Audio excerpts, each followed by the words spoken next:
focus of the community-based component of the ACHRI Childhood Obesity Prevention Program is to actually develop and test strategies for preventing childhood obesity. And the way that we operationalize that is through some very vibrant partnerships with communities, partnerships with schools and school districts. We're doing partnerships with farmers, we're doing partnerships with state and local government officials, with community organizations. With all of these folks helps to make these research interventions that we're doing both more effective, and they have a much better chance of being sustainable because we're involving the very communities where we're doing these interventions. One of the key pieces in doing community-based research is always trying to have more than one goal when we're doing health interventions. So if we can hook up health with academic achievement to make it more palatable, more attractive for schools, when we can hook up health goals with economic development,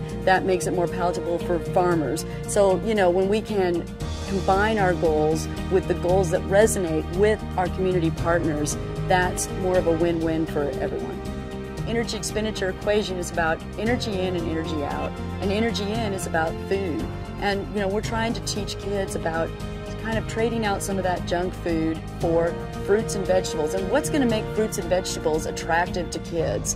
And just, you know, saying eat the broccoli that's on your plate generally doesn't work well as a strategy with kids. And so our strategy is, you know, if they plant it, grow it, harvest it, and we teach them how to cook it, because even sometimes when they harvest it, if you don't tell them how to cook it, then they're not going to consume it, right? And so we're trying to take them through that whole continuum. And they're also learning some of the science behind it as well. What does it mean when you compost? What does it mean about those chemical changes that are taking place? So we teach the science lesson too about the chemical changes that are taking place as well. What is the science behind photosynthesis, and what does that mean for the plant that is growing in the ground?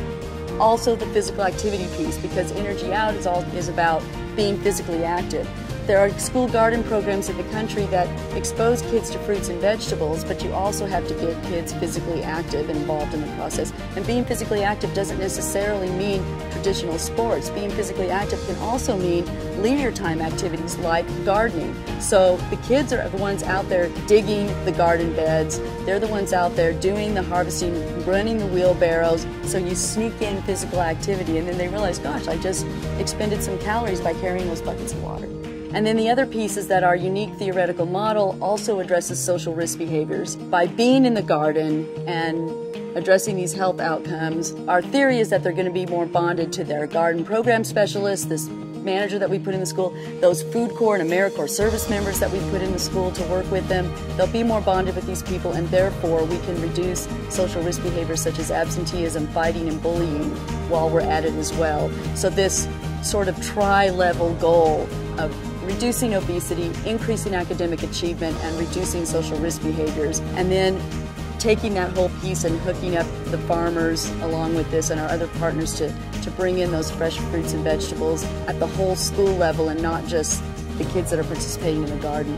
That model is really what I'm passionate about.